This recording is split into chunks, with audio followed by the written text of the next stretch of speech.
Entonces, vamos con una pequeña introducción que primero recuerda las fechas importantes de los textos que vamos a analizar el día de hoy. Primero, la ley 21.420, que se publicó el 4 de febrero del 2022, que también se llamó la ley que reduce o eliminaciones exenciones tributarias. El 7 de julio se presentó la propuesta de reforma tributaria, cuya principal bandera de... No, y así bandera de lucha, no pega mucho, pero su principal objetivo es recaudar el 4,1% del PIB, del Producto Interno Bruto. Inmediatamente ahí aparece en rojo un 3,6%. ¿Por qué? Porque cuando surgió el proyecto de reforma, muchas voces criticaron el hecho de que se sigue legislando para recaudar más, para cobrarle más impuestos a la gente, pero que muy poco se hablaba de medidas pro inversión. Entonces el gobierno tomó este guante y dijo, ok, vamos a tomar algunas medidas que las publicó en la agenda pro inversión, pero esas medidas que de alguna forma devuelven algunos beneficios que se hayan quitado con el proyecto de reforma. Aplicar la agenda pro inversión significa, de acuerdo a los números que saca el gobierno, significa que la recaudación ya no sería del 4,1% del PIB, sino que sería del 3,6% del PIB, por la aplicación de esta agenda pro inversión que va a bajar 0,5 puntos la recaudación.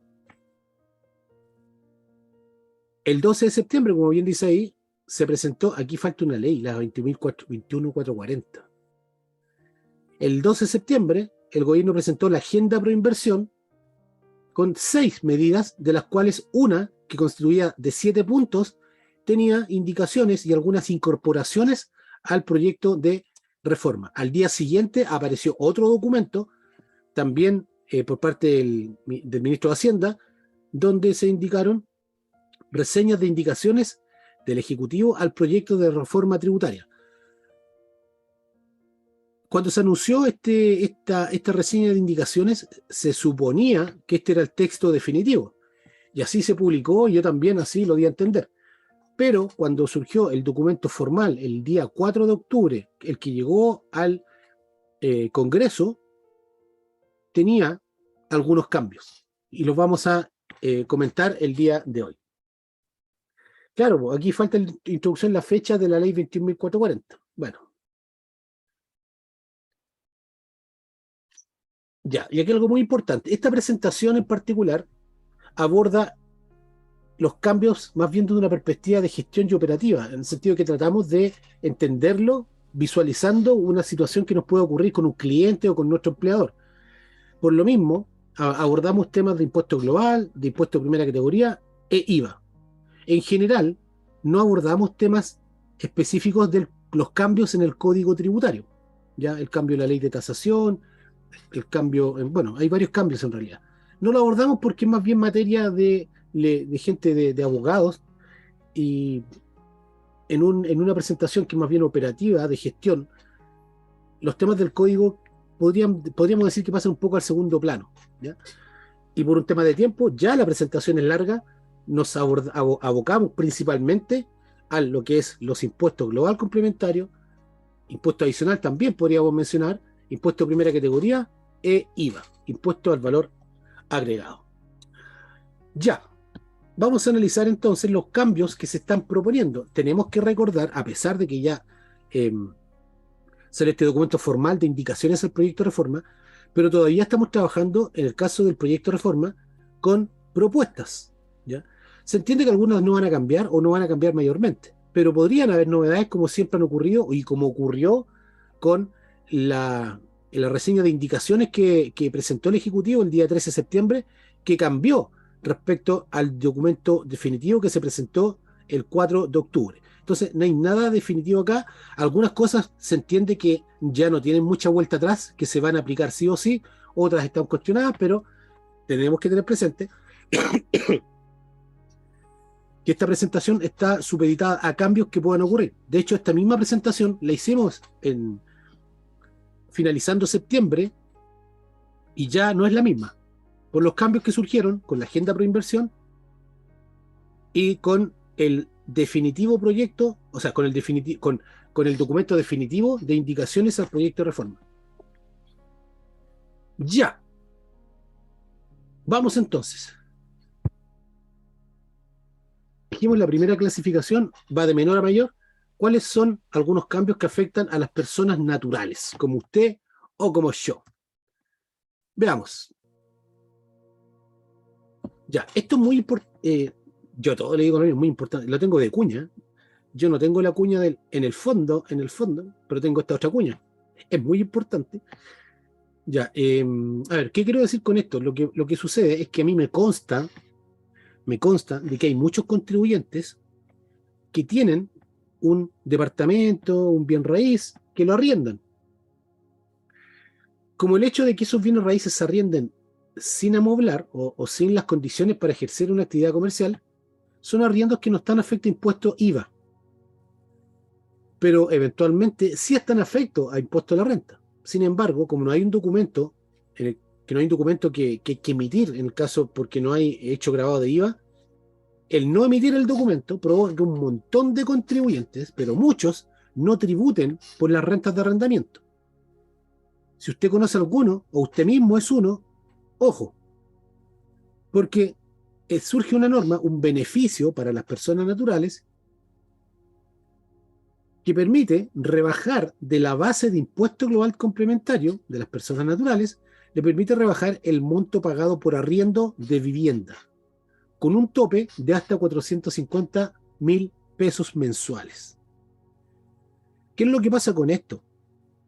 Es que aquí hay un incentivo perverso para que los arrendatarios declaren al Servicio de Impuestos Internos los arriendos que están pagando para aprovechar este beneficio y descontar la base de global.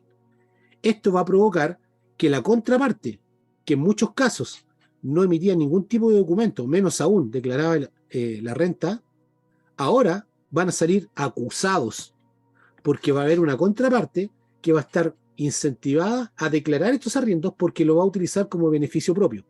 Y eso va a provocar que muchos contribuyentes que no pagaban impuesto de primera categoría por los arriendos que efectuaban, ahora van a salir pillados. Entonces, mucho ojo con esta norma porque se ve bien como un beneficio para las personas naturales, pero para las personas naturales que tienen un poquito más de patrimonio y pueden tener un bien raíz para arrendar, acá les va a salir pillado si es que no declara la renta. ¿Ya? Entonces, ojo con esa situación. Estas son las cosas que uno tiene que empezar a comunicarle a los clientes o a nuestros empleadores, porque son noticias que van a tener un impacto importante cuando entren en vigencia. Acá una norma similar, también beneficio para las personas naturales, que hemos clasificado de patrimonio bajo a medio, donde al igual que la deducción de los gastos por arriendo de vivienda, también se va a permitir el deducir de la base de global complementario los gastos asociados al cuidado de menores de 2 años y de personas con dependencia severa.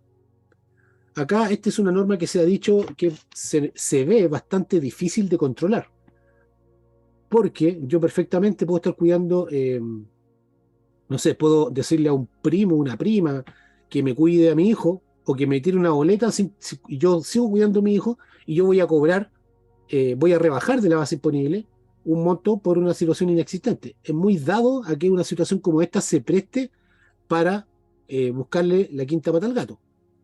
Es difícil de controlar. Entonces, pero bueno, ahí está, son beneficios tributarios. Primero, puedo deducir el gasto por arriendo y segundo, gastos por el cuidado de menores de 2 años y de personas con dependencia severa.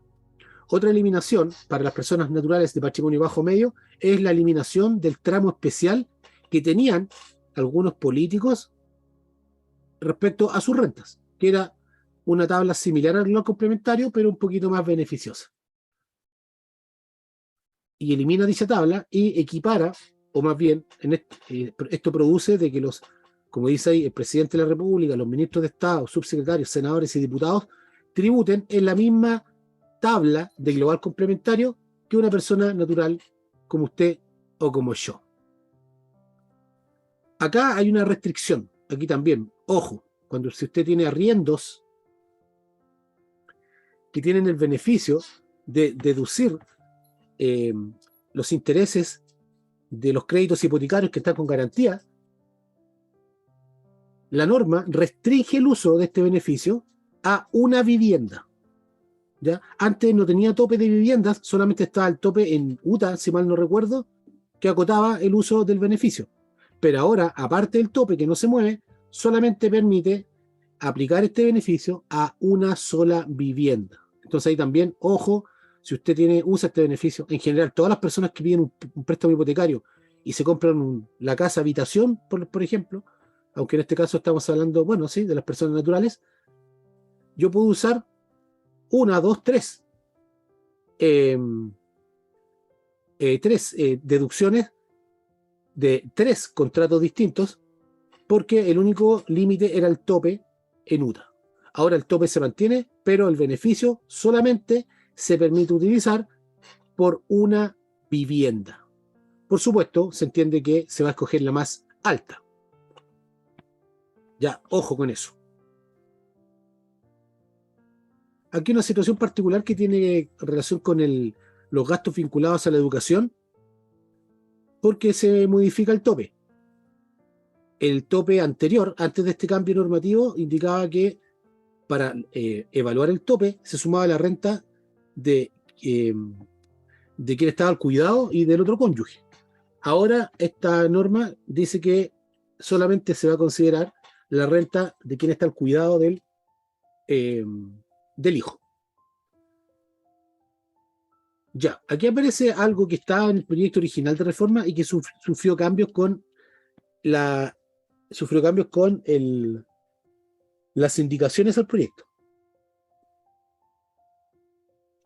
Primero, acá está dando un beneficio a las personas naturales, justamente que arriendan bienes inmuebles amoblados. Porque el día de hoy estos arriendos son afectos a IVA. El proyecto de reforma quiere dejar exentos de IVA los arriendos de inmuebles amoblados.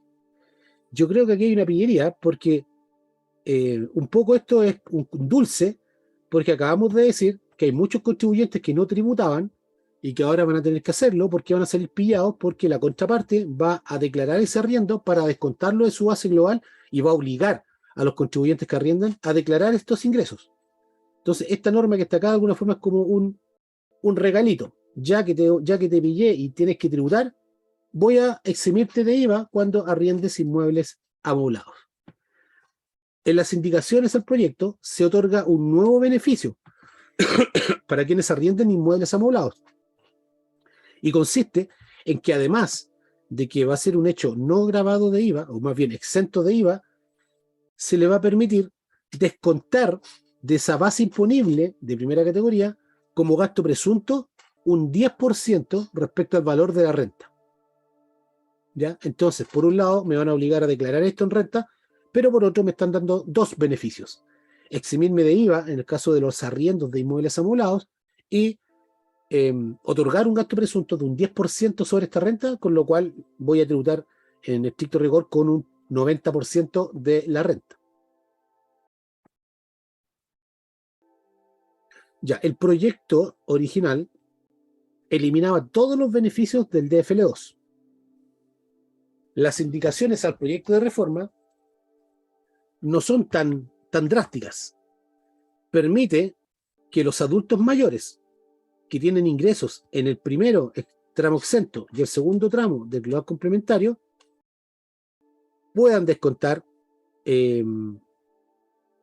puedan aplicar el beneficio del DFL2. También mantiene la exención de la ley de herencias, es decir, si yo por sucesión heredo un bien DFL2, un bien raíz DFL2, no tributa con la ley de herencias y donaciones. ¿Ya? Ya.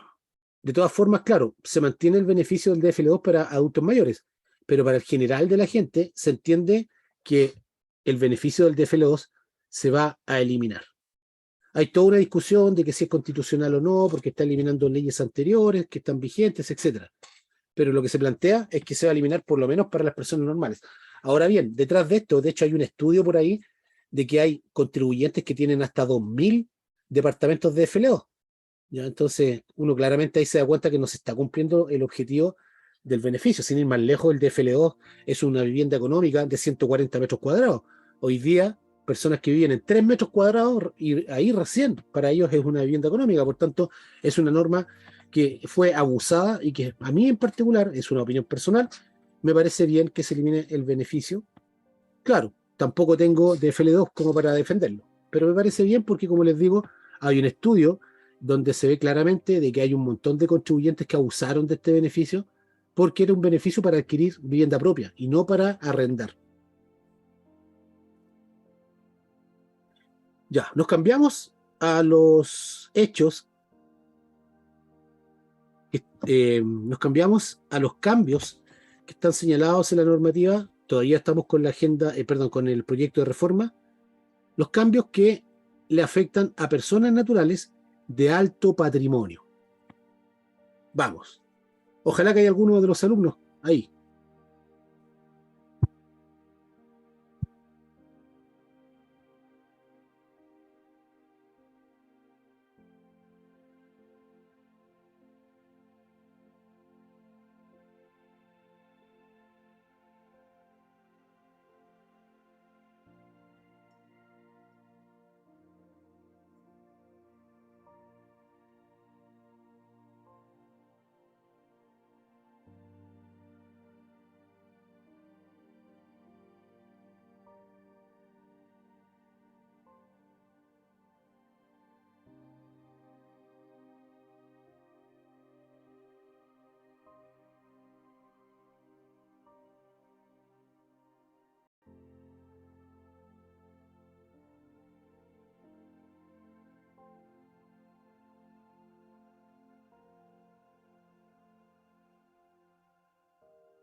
Chuta, estuve hablando todo el rato solo. Estimados alumnos, ¿en qué lámina quedé?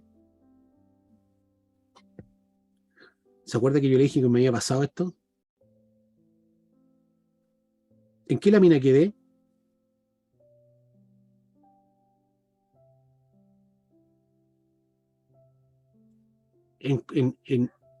Quedamos en, pasamos en las personas naturales de patrimonio bajo a medio. Ya, y estamos en el alto. Hablé todo el rato por nada. Dios mío, ya. Vamos. Estábamos señalando que en el caso de las personas naturales de alto patrimonio, el primer cambio que vamos a mencionar es el cambio en la tasa de global complementario. Los contribuyentes que aproximadamente ganen mensualmente sobre 5.400.000 van a tributar, no, perdón, que ganen sobre 4.200.000, ya la tabla de global les cambia y le aumenta la tasa. Por tanto, podríamos decir que todas aquellas personas que tengan un sueldo, hablando de un sueldo solamente, o ingresos de global complementario, superiores a 4.200.000 pesos mensuales, se van a ver afectados con una mayor tributación. Se crea un impuesto a los altos patrimonios, que aplica sobre todo a aquellos bienes que constituyen el patrimonio de estas personas naturales, sobre inmuebles, vehículos, inversiones, cuentas bancarias, etcétera. De hecho, por ahí me parece que hay una discusión porque no se consideran los pasivos. La tabla para estos personajes de alto patrimonio es la que está acá. Se dice que esta es una tabla marginal, porque a diferencia del global complementario, en la medida que yo voy aumentando mi renta, la tasa que va aplicando le aplica a toda la renta. Acá no. Acá, por ejemplo, si yo tengo un patrimonio de 10.000 millones de pesos, los primeros 4.320.000 no tributan. Y los 5.680.000 restantes tributan con el 1%. ¿Ya? Entonces no aplican en los acumulados, aplica por tramos. En el caso de este impuesto al patrimonio,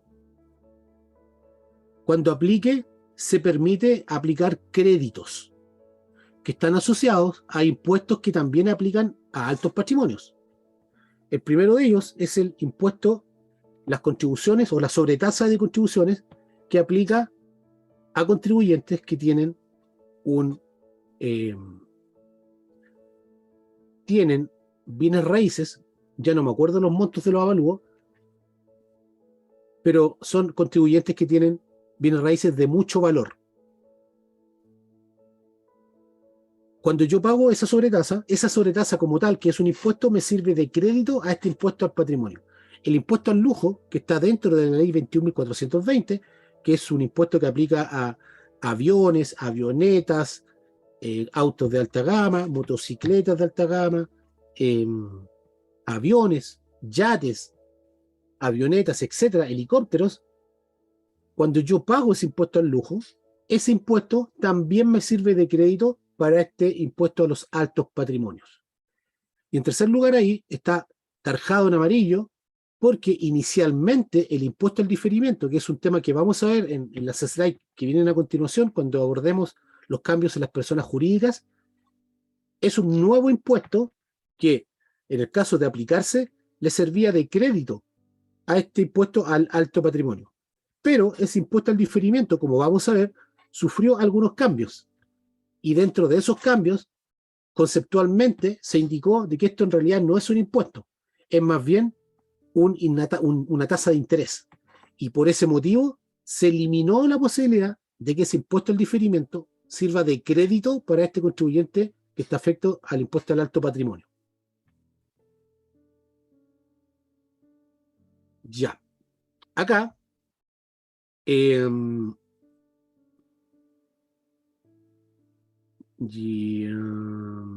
¿Qué es lo que dice acá? Que la normativa que tenemos hoy en día en la ley de herencias y donaciones indica de que cuando yo he adquirido un bien raíz por sucesión, es decir, por ejemplo, mi papá falleció y me dejó una casa, yo al vender esa casa yo al vender esa casa, del impuesto que tengo que pagar por el mayor valor o por la utilidad que se ha determinado, puedo rebajar el impuesto a la herencia que haya pagado esa propiedad. Eso es lo que tiene la normativa hoy. La reforma, el proyecto de reforma elimina esa posibilidad. De la misma forma, también en la ley de herencias y donaciones existe un beneficio que es un poco acotado, pero que existe, de que cuando yo hago una donación con rentas o utilidad o flujos de dinero que ya hayan pagado su impuesto, yo no debo pagar el impuesto a las donaciones.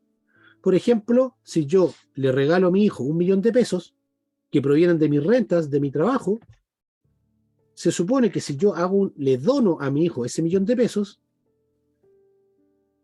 por haber cumplido con la tributación, esas rentas no estarían afectas al impuesto a las donaciones. Eso es lo que tenemos hoy en día en la ley. El proyecto de reforma elimina esta posibilidad. Es decir, me va a quitar este beneficio porque cualquier donación que yo haga, aunque las rentas que la originaron hayan tributado o no, se elimina esa posibilidad y por tanto voy a tener que tributar a todo evento con la ley de herencias y donaciones. Esto que está en amarillo, se refiere al llamado tax exit, que era un impuesto que se estableció un poco anticipándose a la fuga de capitales de nuestro país, porque con normas tributarias más restrictivas se pensaba, y con certeza, de que muchos contribuyentes van a cambiar domicilio fiscal. Entonces se estableció esta norma de castigo, podríamos decir, para aquellos contribuyentes que se cambien de residencia fiscal, y le aplicaba un impuesto de salida del 5% sobre toda aquella parte del patrimonio que superara las 6.000 UTA. Esta norma, en las indicaciones del proyecto, se eliminó. Ya no aplica este tax exit o el impuesto de salida. ¿Ya? El lobby de los grandes patrimonios de este país. Eso que está en amarillo también es un cambio respecto a la reforma, al proyecto original, y que lo incorporaron las indicaciones al proyecto de reforma tributaria. Y tiene que ver con que a las personas de alto patrimonio no deben verse afectadas por una tasa efectiva de impuestos superior al 50%. Esto surgió principalmente porque, como hemos visto, hay varios impuestos que han salido en el último tiempo afectando a las personas de alto patrimonio. Entonces, para evitar que frente a ciertas rentas la tasa máxima fuera muy alta, se estableció que la carga tributaria máxima, incluyendo este impuesto al patrimonio que mencionamos anteriormente, la carga tributaria máxima no puede superar el 50% de la renta. Y el artículo 17, número 8, tiene un beneficio tributario para las personas naturales que indica que por aquellos mayores valores por ventas de bienes raíces no agrícolas, independiente de la cantidad de veces que yo realice venta, tengo el beneficio de que puedo acumular utilidades hasta 8.000 UF y no van a tributar. Esta norma no cambió mayormente, pero sí se acotó solamente a contribuyentes con domicilio o residencia en Chile. Ya. Cambios normativos que afectan a entidades jurídicas. Primero veamos a los más chiquititos.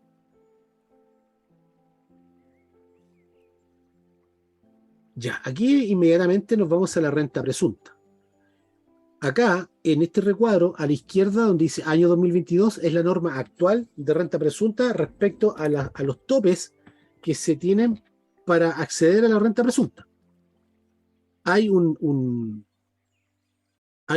cambio gradual desde el año 2023 al 2025, siempre hablando respecto a los topes, y el año 2026 ya definitivamente la norma queda de forma permanente con los topes que están ahí.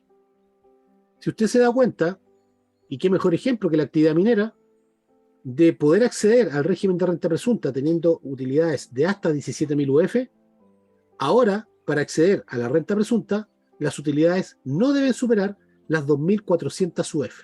Como puede ver a la derecha, es transversal para los tres tipos de renta presunta. Renta presunta agrícola, renta presunta de transporte de carga y pasajeros y la renta presunta minera. Entonces acá hay un mensaje, esto va a causar mucho ruido. Yo siempre digo lo mismo, esto, ¿por qué no ha levantado ruido? Porque es una norma que va a tener vigencia permanente a partir del año 2026.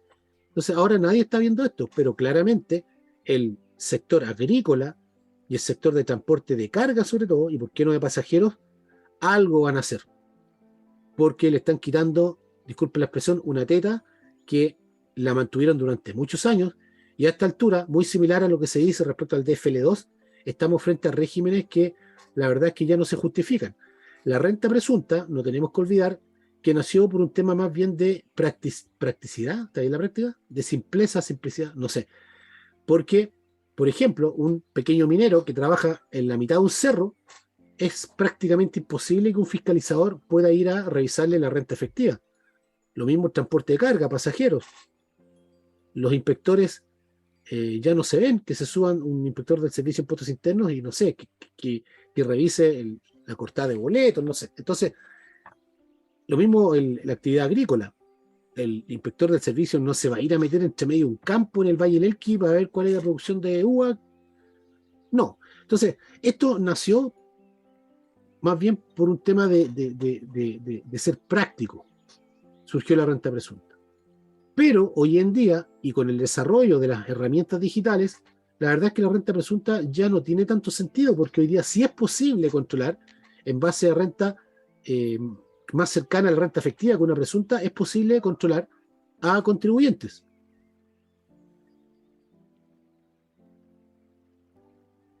Bueno, ahí Lili está despochicando un poquitito porque dice, pero de pasajeros de un solo taxi o transporte escolar, uno igual paga su PPM y hace su renta. Y estamos totalmente de acuerdo. Por lo mismo, esta norma va a quedar exclusivamente para contribuyentes pequeños que tengan ventas netas de 2.400 UF.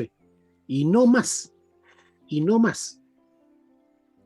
Porque en el rango, hoy en día, por ejemplo, en la actividad agrícola, el tope es de 9.000 UF.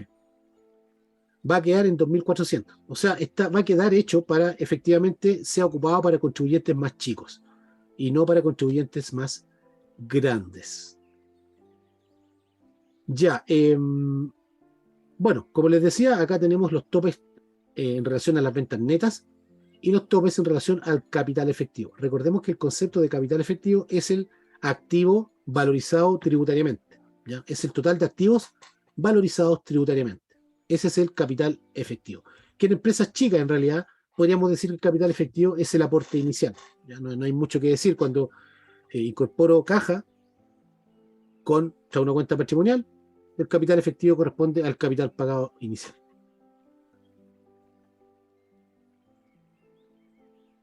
Aquí algo muy importante, también se acota para el régimen de renta presunta en el caso del transporte de pasajeros, se acota el uso del beneficio y permitirá solamente explotar hasta 2 vehículos. Esto a partir del año comercial 2026.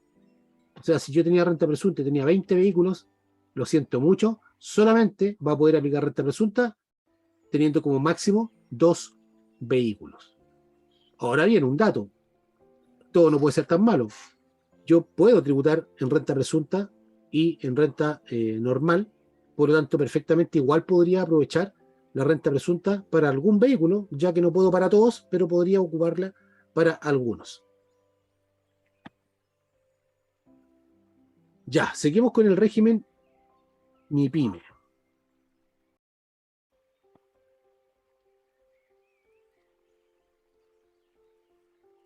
Ya, a ver, ¿qué dice acá?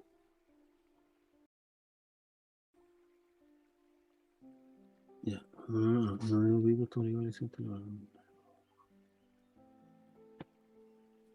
Ya no entiendo mucho lo que dice Lili, porque en realidad uno siempre tiene que hacer inicio de actividades, porque dice acá en nuestra zona con 2 vehículos debemos hacer inicio. Si uno tiene actividades con uno solo, ya debería iniciar. Quizás no entendí bien. Ya, deme 5 segunditos, voy a tomar un poquitito de agua y seguimos.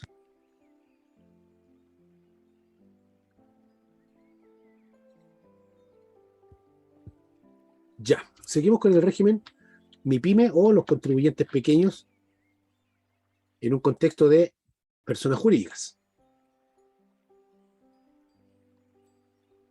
Ya, aquí se establece un beneficio para aquellos contribuyentes que tienen convenios de pago con la tesorería.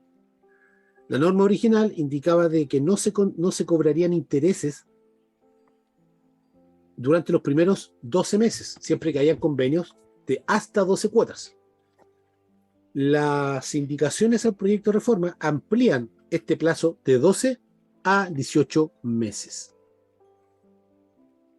También un beneficio para las entidades denominadas como PYME o MIPYME, que la tasa de interés moratorios baja de 1,5 a 1%.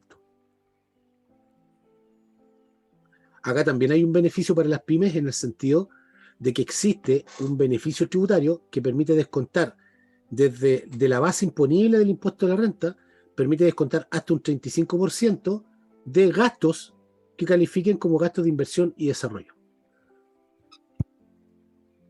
Las empresas MIPYME tenían una restricción que en muchos casos las dejaba fuera de la posibilidad de acceder a este beneficio.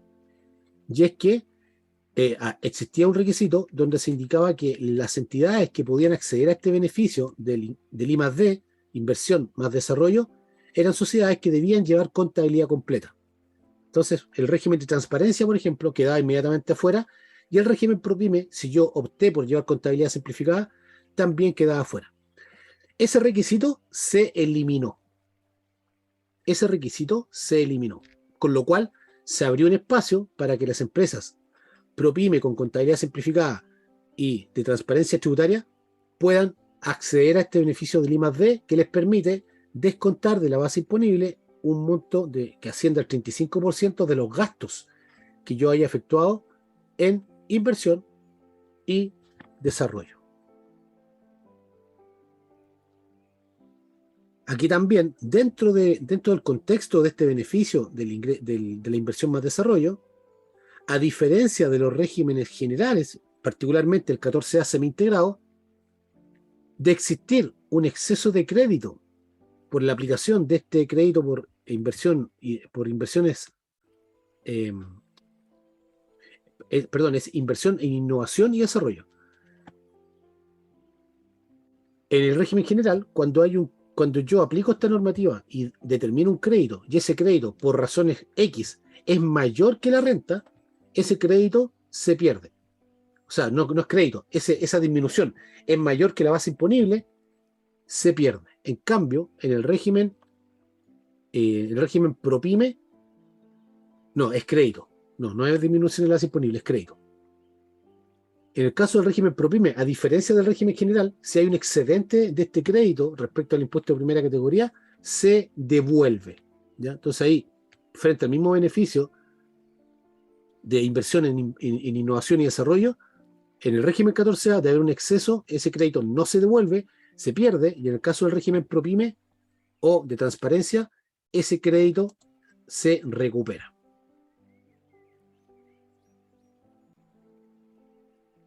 Hay un crédito que es para fomentar la formalización. Un crédito que, de acuerdo a lo que está acá, permite no pagar el impuesto IVA débito fiscal. Esa no es la afirmación. Hay un crédito correspondiente a un porcentaje del débito fiscal. Como podemos ver ahí, este crédito por los 3 primeros años desde que se iniciaron actividades corresponde al 100% del débito fiscal. Por tanto, al ser el 100% del débito fiscal, no tributaría con IVA, porque me dieron todo el crédito. En el trimestre 2, el proyecto de reforma establecía que desde el periodo del mes 4 al mes 6, este crédito disminuía a un 50% respecto al débito fiscal. La indicación del proyecto de reforma mantiene el 100% para el segundo trimestre. Y así, en el trimestre 3 y 4, que el proyecto de reforma le da un 25%, la indicación le da un 50%. Y a su vez, la indicación incorpora un nuevo tramo que corresponde al mes 13 y 14, donde se les va a dar un 25% del crédito fiscal IVA respecto al IVA débito fiscal. Y nos vamos al régimen semi-integrado de las grandes empresas. Estoy viendo, colegas, que la verdad esto no vamos a ver en 2 sesiones. Capaz que en una sola sesión alcancemos a ver todo. Bueno, veamos. De todas formas, esto que viene ahora es lo más lento, a mi juicio, porque es más complicado de entender y tiene mucho más material. A ver, recordemos que el proyecto de reforma tributaria principalmente nace para recaudar más, en base a eliminación de exenciones, modernización, que siempre se saca la palabra, pero la verdad yo no veo tanta modernización. Pero el objetivo es recaudar más y en general de quienes tienen más. Entonces, dentro de esta realidad, si nosotros vemos las entidades jurídicas, quienes ganan más son las entidades del régimen 14A, donde en general están calificadas los grandes contribuyentes. Entonces, dentro de esa lógica, y un poco en armonía con esto que estoy diciendo, surgieron cambios en los regímenes tributarios para obtener mayor recaudación, pero particularmente del régimen 14A. El régimen 14A cambia de forma importante respecto a lo que tenemos hoy en día, lo que no sucede con el régimen ProPyme y de transparencia, que pueden tener algún cambio por ahí, pero no tienen un cambio sustancial en sus tratamientos tributarios. El régimen 14A sí, y un poco lo que vamos a hablar ahora corresponde justamente a estos cambios del régimen 14A porque son profundos. Hay un cambio radical desde un sistema integrado a un sistema desintegrado, que se ha llamado sistema dual. ¿Ya? Ahí lo vamos a ver. Pero todos los temas ahora, como les digo, requieren un poco más de atención porque no es tan fácil. ¿Ya? Y de hecho hay varias dudas que todavía quedan en el aire porque hay cosas que no se han aterrizado aún. Veamos, entonces, como les digo, los cambios que vamos a ver en general aplican mayormente al régimen 14A semi-integrado.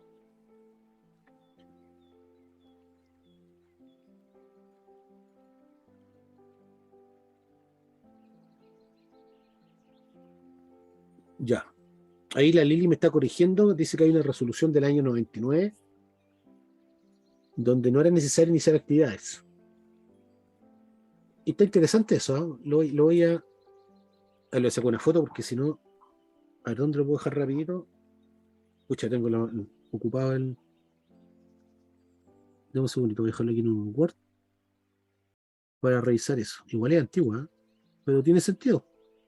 Son esas cosas que uno las aprende más por viejo que... Más, ¿cómo es? Más por diablo que por viejo. No, más por viejo que por diablo.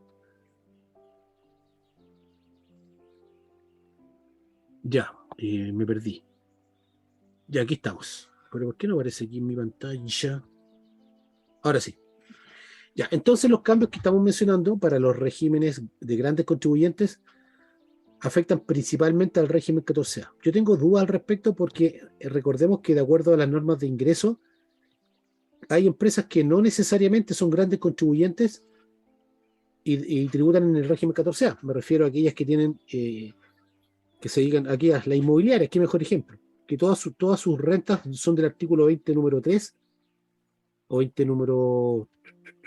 Hoy tengo un desorden mental, pero corresponden a aquellas rentas que están señaladas en la ley y que respecto a los ingresos, cuando supero el umbral del 35% de ingresos brutos de esas rentas, yo quedo en el régimen 14A, sin importar el, el monto de los ingresos. Entonces, hay empresas 14A que no necesariamente son grandes contribuyentes y ahí nace la duda, porque los cambios que están acá de alguna forma están pensados en grandes contribuyentes. Entonces, me da un poco de miedo hablar de que el cambio afecta al régimen 14A, porque puede ser solamente los grandes contribuyentes y no todos los 14A, porque no todos son grandes contribuyentes. Pues bien, nace un sistema tributario llamado dual, que como hemos dicho, afecta principalmente a los grandes contribuyentes. ¿Por qué se llama dual? De alguna forma porque se reconoce de que se tributa tanto en el nivel 1 como en el nivel 2.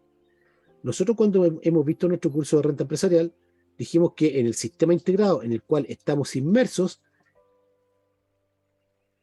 el impuesto que paga la empresa, llamado impuesto de primera categoría, en realidad no es un impuesto, porque es un crédito para el contribuyente final, quien realmente va a tributar con impuestos finales. Lo que pague la empresa de alguna forma puede servir de crédito, pero en definitiva, el impuesto que se paga es el que paga el nivel 2, el contribuyente final. Con el cambio al sistema dual, las rentas ya no van a tributar solamente por parte del contribuyente final, sino que va a tributar primero por la empresa cuando genere la renta y segundo por la tributación del contribuyente final. Por eso se llama dual, porque reconoce estas dos figuras, la tributación de la empresa y la tributación del propietario. Hay algo que decir porque la normativa tiene algunos vacíos debido a que toda la normativa, lo que uno lee, está pensada en una empresa que no tiene una malla empresarial, sino que es una empresa donde los dueños son inmediatamente contribuyentes finales. ¿Por qué digo esto? Porque hay muchas normativas que hacen mención al tratamiento del contribuyente final, pero cuando hay mallas empresariales, los flujos se mueven entre empresas y el tratamiento no debería ser el mismo, ¿ya? Pero ahí hay dudas que están ahí dando vuelta en el aire por esta situación.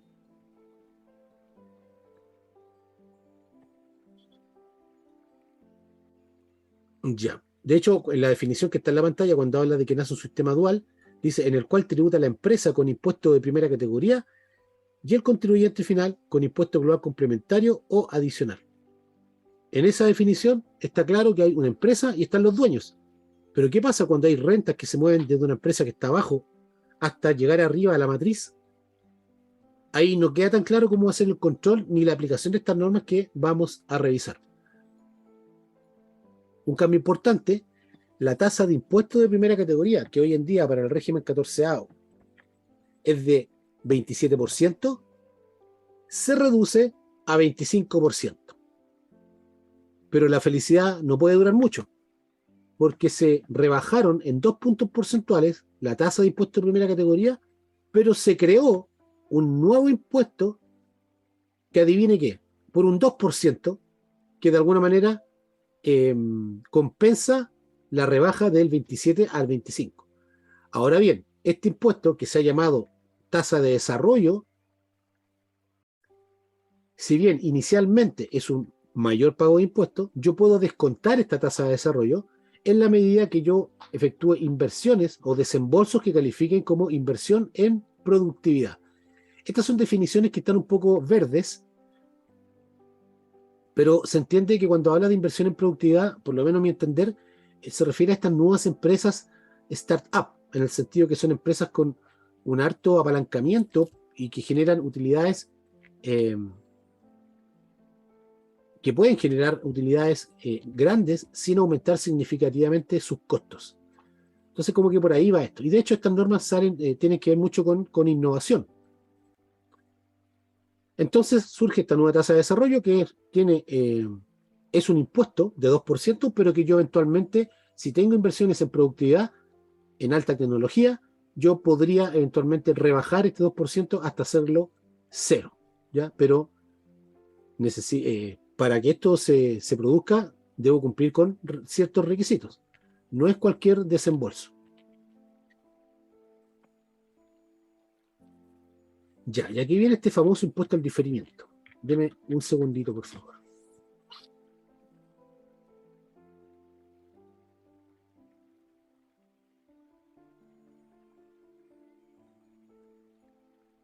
Ya, ahora sí que no se me apaga el micrófono. Oye, qué tontera. Lo tengo tan presente y me sigue sucediendo. Ya, el proyecto de reforma establece un nuevo impuesto que le aplica a las sociedades que tengan rentas pasivas en un porcentaje mayor al 50%. A ver, primero, ¿qué son las rentas pasivas? De alguna forma el nombre lo indica. son rentas que uno no hace nada y tiene la utilidad. En palabras simples, hoy en día, las empresas de inversión tienen rentas pasivas. ¿Por qué? Porque las sociedades de inversión no crean valor. Las utilidades que tienen generalmente provienen de sociedades filiales, que son las sociedades con chimenea, las que generan renta y las que tienen operaciones.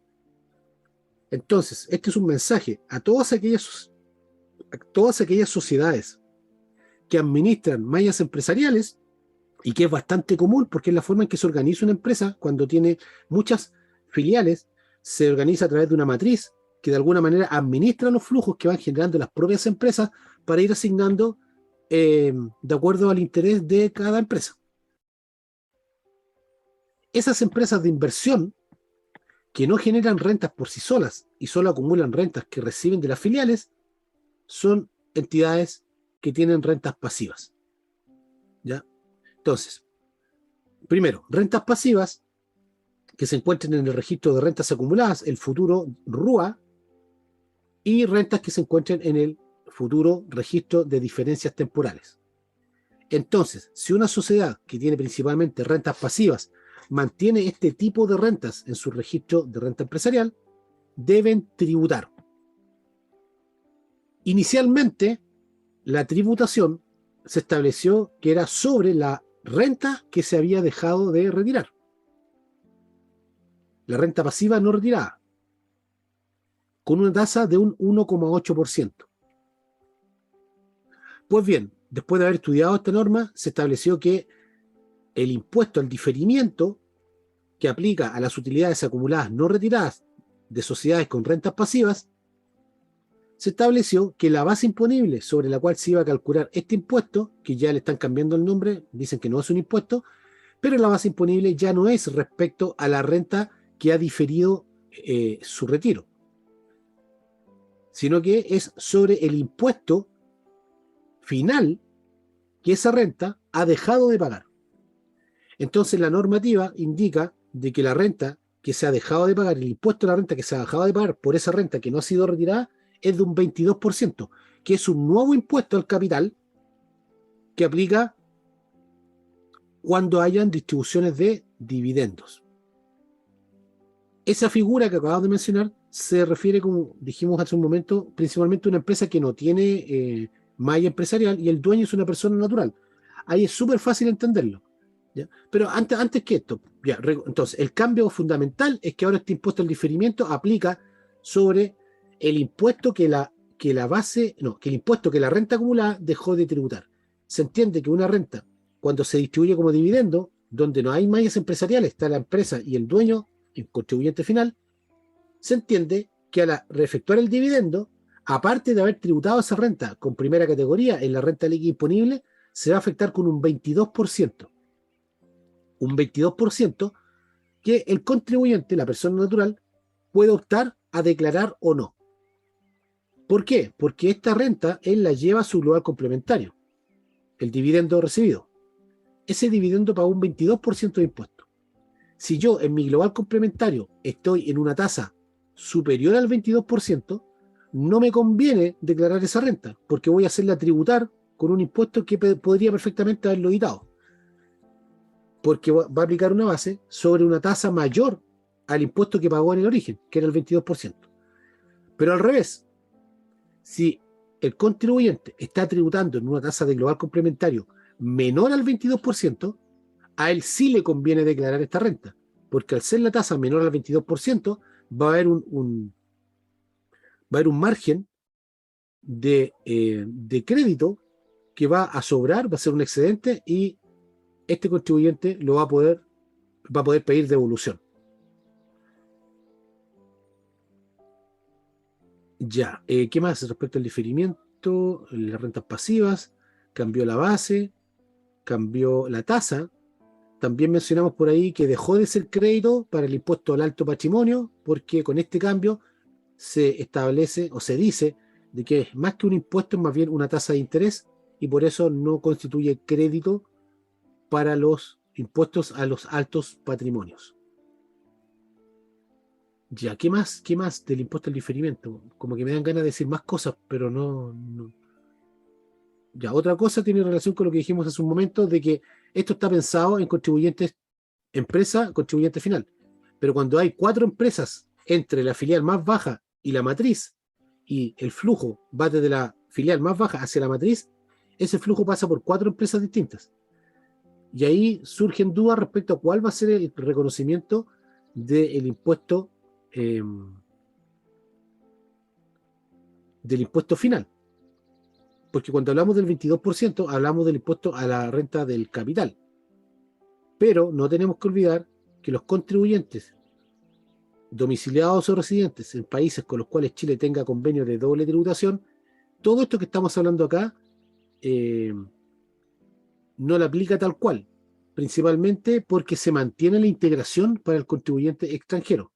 Es decir, él va a tributar, en el caso de un dividendo, con el impuesto adicional de 35, y a todo evento se le va a dar un crédito del 27. Entonces, en esa figura, si estamos hablando de una renta que surgió en la filial de más abajo, la pregunta es cómo yo sé qué apellido tiene esa renta, que cuando llegue arriba a la matriz, yo ya voy a saber que pagó un impuesto del 22. Y ahí viene la duda. Si se supone que esa renta, o sea, perdón, que el impuesto al diferimiento es sobre el... Ah, se me fue la idea, se me fue la idea. 22, 35... Ya, no, es que el impuesto al diferimiento se supone que eh, aplica sobre el impuesto final que se dejó de enterar. En el caso de un dividendo para una persona normal, nacional, la tasa que va a afectarse ese dividendo es de un 22%. Es de un 22%. Y el ejemplo que dimos se entiende más o menos fácil. Pero si ese dividendo en el viaje que tiene desde la filial hasta la matriz llega a un contribuyente final, en la tasa de impuesto de ese contribuyente final no es 22% de la renta del capital de ese dividendo, es el 35% de impuesto adicional. Entonces ahí viene la duda de cómo se va a tratar esta situación. Quizás en el origen, cuando pague 22%, va a llevar ese crédito y cuando llega al contribuyente de impuesto adicional, lo va a aplicar como crédito. No lo sé, no lo sé. ¿Ya? Pero importante que tengamos presente que surge un nuevo impuesto que no existía y que aplica a las rentas pasivas o a las rentas no retiradas de sociedades calificadas como pasivas y que eh, va a aplicar sobre el impuesto que se dejó de enterar por haber diferido el pago, por haber diferido el retiro, y tiene una tasa de un 2,5%, de acuerdo a la última observación de las indicaciones al proyecto de reforma. Ya.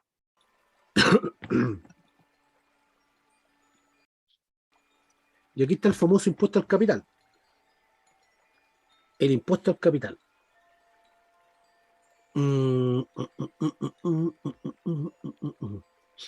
Ya. Se hizo una observación. No estoy seguro si está en el proyecto original o forma parte de las indicaciones, que indica que el impuesto al capital no aplica cuando se hagan distribuciones de dividendos entre sociedades de una misma malla empresarial.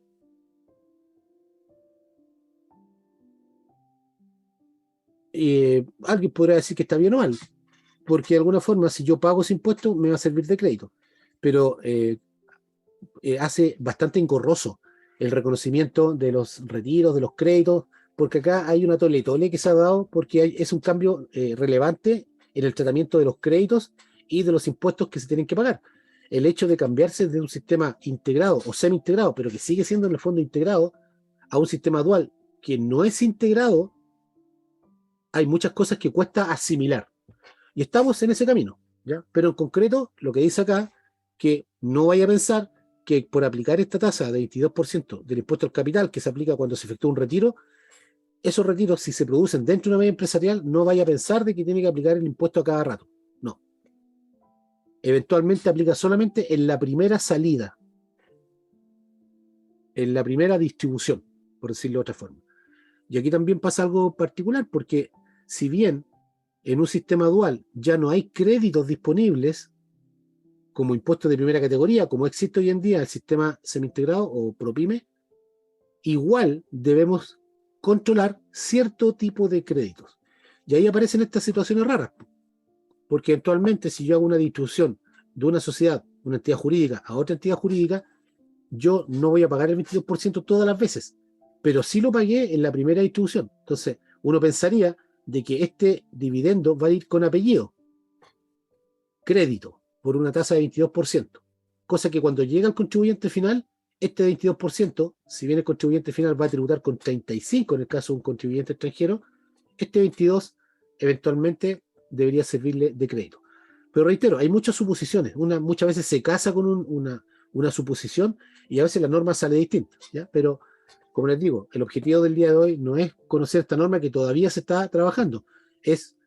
O sea, el objetivo no es conocerla a fondo, porque todavía se está trabajando. El objetivo es conocerla y saber que están ocurriendo cosas y que van a ser familiares más temprano que tarde. Ayer el ministro señaló de que la reforma estaría aproximadamente en marzo del 2023. Sin embargo, algunos políticos ya salieron diciendo de que eso era irrisorio porque los cambios que hay son tan profundos que la discusión debería sobrepasar el mes de marzo del 2023. Bueno, ahí está. ¿Qué dice aquí? Esto salió también como indicación, un poco son ajustes que se detectaron que deben realizarse porque al cambiarse un sistema dual ocurren algunas ineficiencias o pagos duplicados de impuestos. Aquí también salió una norma de control que dice que cuando hayan distribuciones de dividendos entre sociedades, esos dividendos no van a formar parte de la renta líquida imponible, tal cual funciona hoy en día, salvo que esas rentas vengan y esos créditos asociados vengan de un régimen ProPyme. O sea, si yo estoy en un régimen 14A y distribuyo entre empresas del mismo régimen 14A, las distribuciones como tal no califican como ingreso renta. De acuerdo al 33, al 39, si no mal no recuerdo, que menciona que es un ingreso exento, y de acuerdo al 33 número 2, que dice que si yo he reconocido como ingreso debo hacer la deducción, más o menos todo sigue igual, salvo la situación puntual donde un régimen 14A recibe un dividendo de un régimen ProPyme y para armonizar ambos regímenes, en ese caso particular, sí forma parte de la base imponible del régimen 14A. Repito, cuando recibe un dividendo de un régimen ProPyme. Esto no ocurre en el caso del régimen de transparencia, porque el régimen de transparencia, recordemos que el gran requisito es que los dueños sean contribuyentes finales. Por tanto, cuando estamos distribuyendo entre sociedades que no son contribuyentes finales, no cabe la posibilidad de que exista esta distribución, en el caso del régimen de transparencia. En el ProPyme sí, y cuando ocurre, como acabamos de decir, el tratamiento es distinto a las distribuciones entre regímenes 14A, donde no se incorporan estos dividendos en la renta líquida. En el caso particular de que el dividendo provenga de un régimen ProPyme, en ese caso el dividendo sí forma parte de la renta. Y si eventualmente hay un crédito asociado, yo lo utilizo al pagar el impuesto a la renta sobre esa renta líquida imponible. De alguna forma, si podemos llevarlo a algo conocido, es un tratamiento similar a cómo es hoy en día el tratamiento de los dividendos en un régimen de transparencia tributaria. En el régimen de transparencia tributaria, cualquier dividendo que se reciba se incorpora en la base imponible y se da de crédito el crédito que eventualmente traiga el dividendo. Eso es más o menos lo que va a pasar en el régimen 14A cuando recibe un dividendo de un régimen ProPyme. De lo contrario, lo acabamos de decir, cuando los dividendos sean entre regímenes 14A, ese dividendo no se considera dentro de la base imponible. Ya, ya. A ver, a ver, a ver.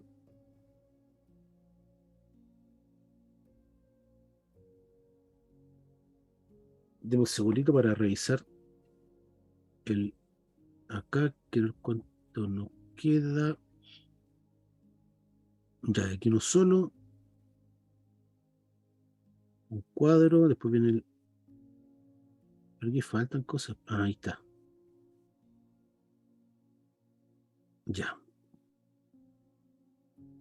Ya, sigamos. ¿Qué dice?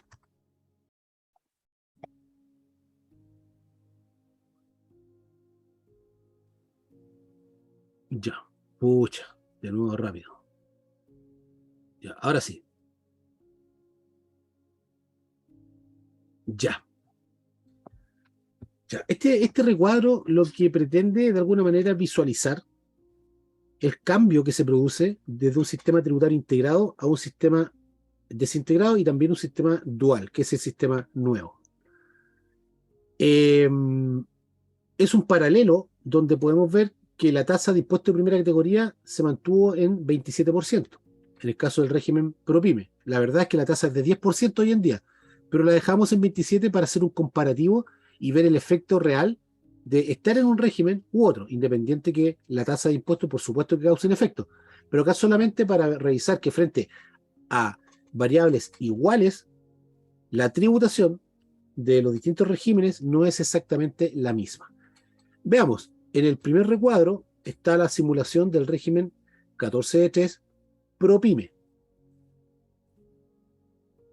En ese recuadro podemos ver que para una renta de 1000 tributa con un 27%, dijimos que es una suposición para hacer un comparativo, con lo cual la remesa neta, el flujo neto que recibió el propietario de la compañía que retiró esta renta, él retiró 730.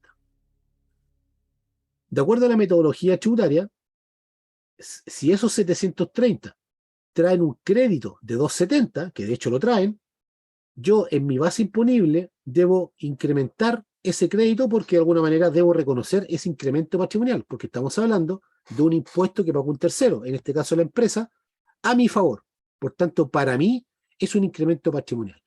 Por tanto, cuando hago el cálculo, además del flujo real, la caja, el chinchín, que son los 730, yo, eh, yo incorporo un ajuste que es una ficción tributaria de un ajuste que señala que debo incorporar el incremento asociado al crédito. De esa forma, como podemos ver aquí, la base imponible de global está en 1000. De alguna manera recompongo la base bruta que se originó en la empresa, los mismos 1000. Solo que estos 1000 están compuestos por una parte que es caja real, casi se me sale una mala palabra, y esto que es el incremento, que como dijimos es una ficción tributaria sobre la cual yo voy a tributar, pero en esta instancia no hay ningún flujo. Y repongo los 1000.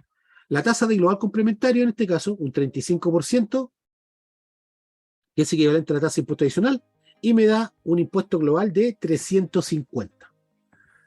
Pues bien, en un sistema integrado como el 14 de 3 ProPyme, el impuesto que pagó la empresa es un crédito para el contribuyente final. Por tanto, el contribuyente final que debe pagar 350 va a ocupar los 270 que ya pagó la empresa. Y por tanto, solamente le va a quedar enterar la diferencia, en este caso 80.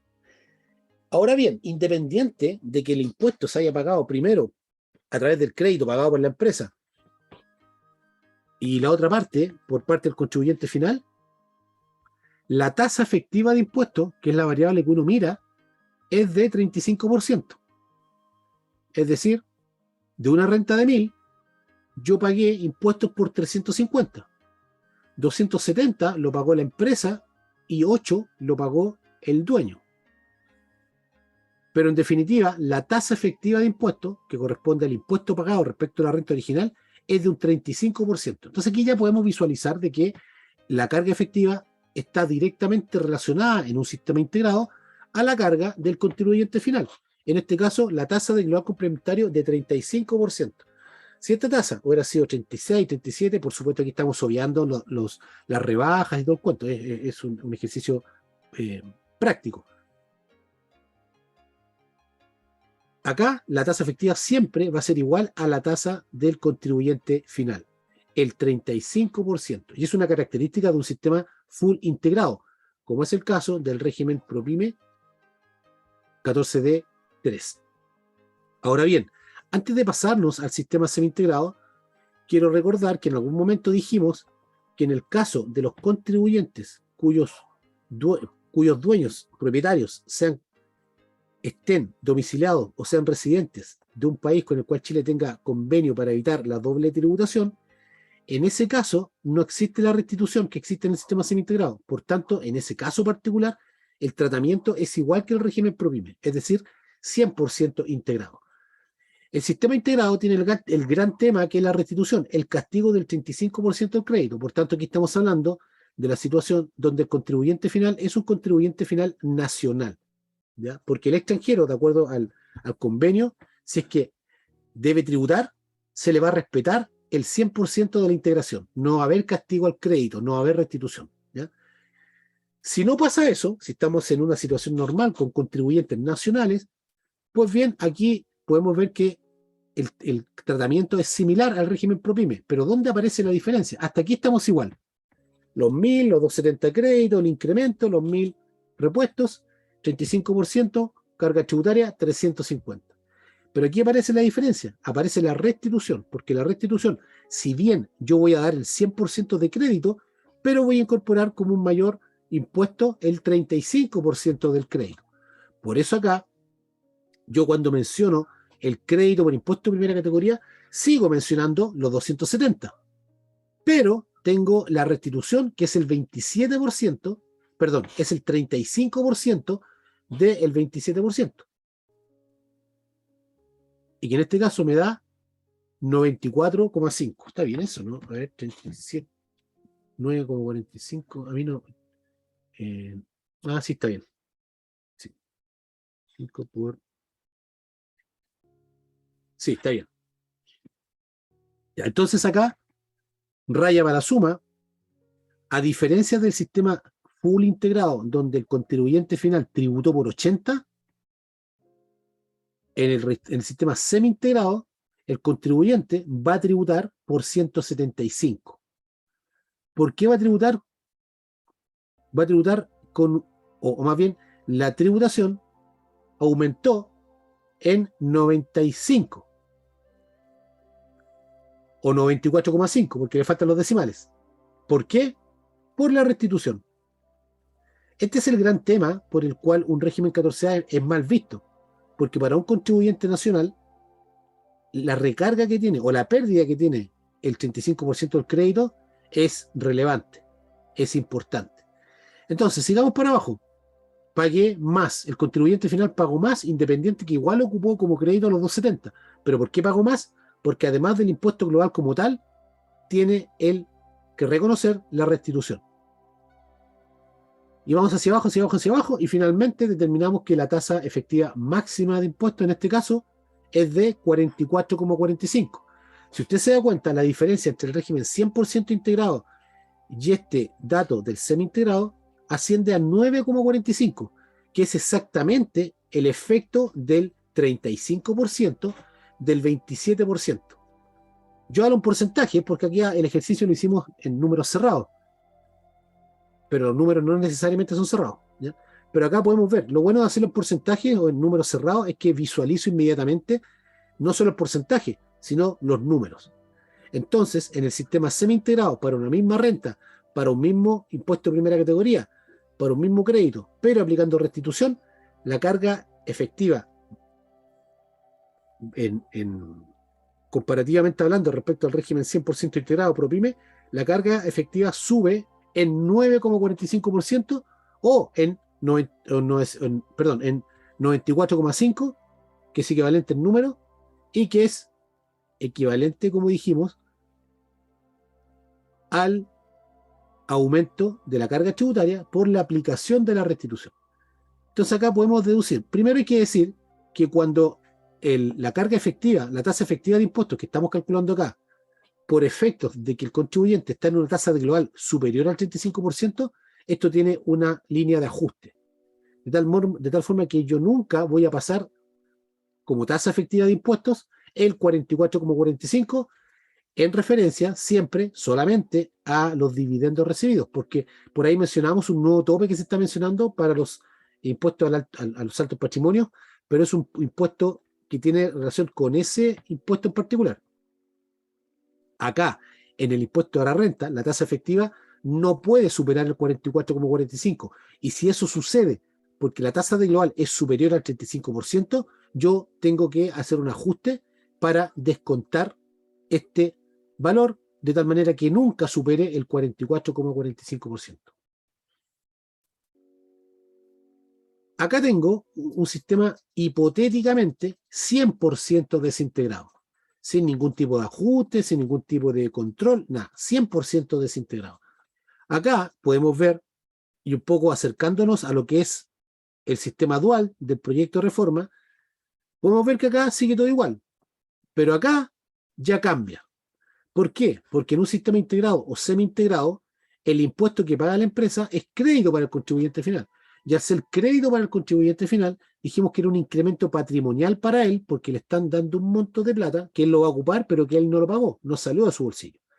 Entonces, cuando hablamos de un sistema hipotéticamente desintegrado, el impuesto que va a pagar la empresa no es crédito en ninguna parte, es un impuesto puro y duro. No es un crédito, no es que lo voy a diferir, no, es un impuesto puro y duro. Por eso acá podemos ver que no hay incremento, porque el incremento surge de que me dan un crédito por un flujo que yo no desembolsé. Acá, en un sistema desintegrado, a mí no me van a dar ningún crédito y por eso no reconozco ningún tipo de incremento, porque no hay incremento. La base global es más baja. Milagro, pareciera ser que estoy en un escenario mejor, porque de hecho cuando calculo el global complementario, determino que el impuesto a enterar es de 256, que es menor a aquel que determinamos en el sistema semi-integrado y en el sistema ProPyme, que fue de 350, el 35% de los 1000. Acá me dio 256. Oh, me pasé. Pero hay un detalle. Hay un detalle. Porque el impuesto global complementario que estoy pagando, que es menor a los 350, no tiene ningún tipo de crédito y se paga directamente. Y recordemos que la empresa también pagó un impuesto en el nivel 1, un impuesto de primera categoría, que tampoco fue crédito y por tanto, y dijimos que era un impuesto puro y duro. Por tanto, la carga tributaria final, si bien a nivel de global complementario fue menor, pero si yo sumo la carga del global complementario más la carga de la empresa, los 270, determino que la carga tributaria efectiva ascendió a 52,55%. Ya con esto lo que quiero corroborar, comprobar, es que efectivamente un sistema desintegrado puro es más gravoso que un sistema integrado. Principalmente porque en el sistema desintegrado la tributación está dada por la tributación de la empresa y se le suma la tributación del dueño de la empresa. En cambio, en un sistema integrado, ya dijimos que el impuesto que paga la empresa es un crédito para el contribuyente final, el dueño de la empresa. Y la única carga definitiva es la de global complementario del dueño. Acá no. En un sistema teóricamente desintegrado no se da esa figura. Yo tributo en la empresa y tributo en el contribuyente final. La suma de los dos es la carga tributaria definitiva. Ahora bien, anticipándonos un poco a lo que es el sistema dual y es lo que propone el proyecto de reforma, mencionar que hay algunas restricciones para no superar esta tasa. En primer lugar, la tasa que se estableció como tasa máxima efectiva es de 43%. También, al igual que el régimen semi-integrado, si es que por efectos del cálculo se produce que la tasa efectiva es superior al 43%, va a haber un ajuste de tal forma que la tasa efectiva máxima no supere nunca el 43%. Siempre hablando de la tasa efectiva en relación a los dividendos distribuidos. Ya no a todas las rentas ni a la renta del patrimonio, no. Esto es solamente en relación a los dividendos distribuidos. Entonces acá arriba, en el sistema dual, tengo la base imponible, los 1000, y tengo la separación del impuesto de primera categoría, que ahora sería 25%, y la tasa de desarrollo. Este impuesto adicional de 2%, que no existía antes, que un poco pillín, porque arriba me baja el global, perdón, arriba me baja la primera categoría en 2 puntos porcentuales, y abajo me los aumenta en 2 puntos porcentuales, o sea, quedo igual. Ya, o sea, no sé si tan igual, porque en las indicaciones al proyecto de reforma se indica que la tasa de desarrollo no es un impuesto de primera categoría. Entonces, esto significa que eventualmente, si yo no rebajo esta tasa de desarrollo con inversiones en productividad, como dijimos, yo voy a tributar de forma efectiva con un 27%. Sin embargo, por el hecho de que no es un tratamiento de primera categoría, los 20 de la tasa de desarrollo, cuando yo otorgue créditos, si bien voy a pagar un impuesto total de 2,70, pero los créditos se distribuirían a una tasa de 25. Entonces hay un efecto que hay que tener presente.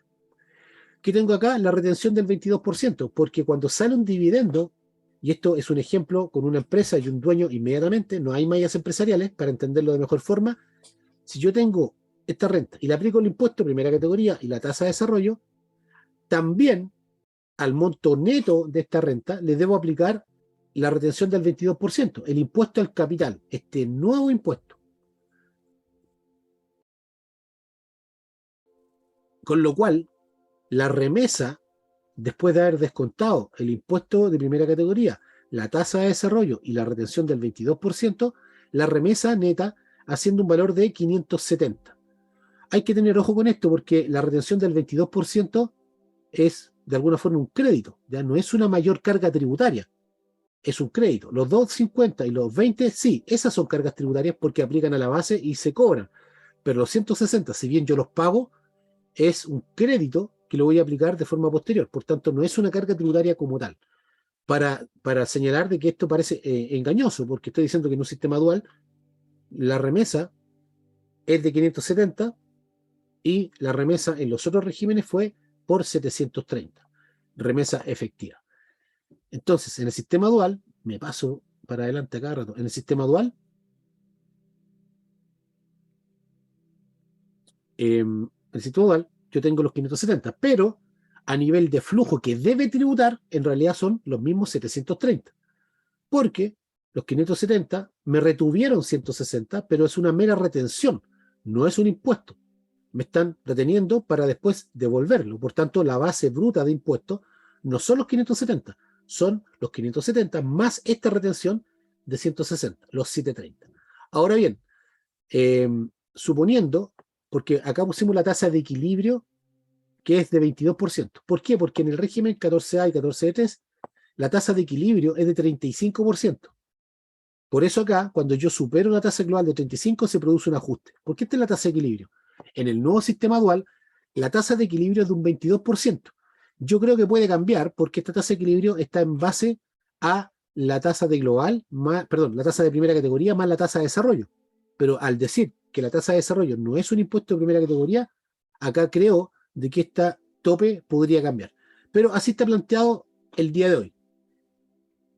Entonces, los 730 le aplico esta tasa de equilibrio, el 22%, y me da que el global complementario es de 160.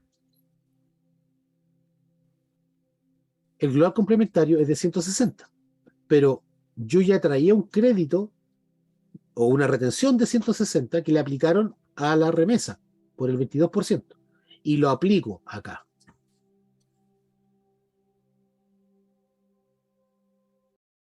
Con lo cual, con lo cual, el costo tributario de este contribuyente final, es 160. Lo pagó a través de la retención, pero en definitiva los pagó. Los pagó acá y lo ocupó acá. Entonces, la carga tributaria del contribuyente final fue de 160.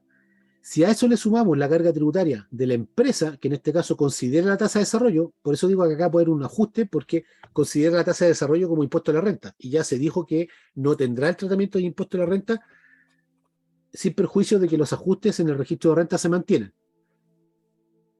Entonces acá tengo los 270 que pagó la empresa acá por esa renta de 1.000 y los 160 que pagó el contribuyente final.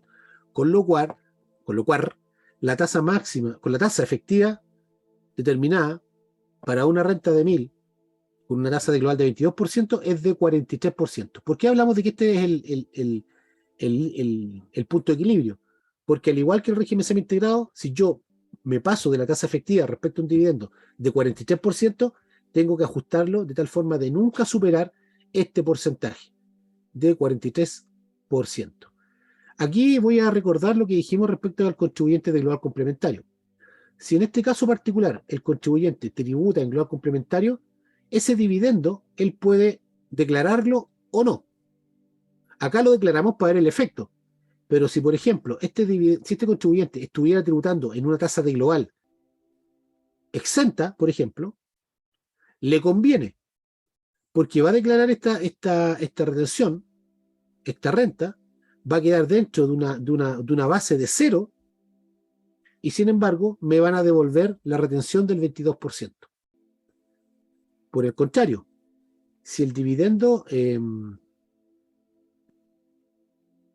si la tasa de global complementario fuera, por ejemplo, de un 40%, no me conviene declarar este dividendo, porque esta base va a tributar sobre un 40%, cuando en origen tributó con un 22%. ¿Qué va a provocar eso? Que voy a llevar la renta y voy a tributar por la diferencia, por un 18%. No tiene sentido. La normativa me dice que yo puedo optar a reliquidar, aunque se ha dicho que no es estrictamente una reliquidación, pero es para entender el monito. Es decir, si tú quieres, incorporas esta renta, pero ojo que te conviene cuando la tasa de global sea inferior al 22%. Si tu tasa de global es superior al 22%, no te conviene declarar esta renta. Porque si no la declaras, ahí se acaba el cuento. Pero si la declaras, vas a tener que pagar un impuesto que no estaba contemplado por el delta entre el 22 y la tasa de global superior al 22. Ya, ya, aquí.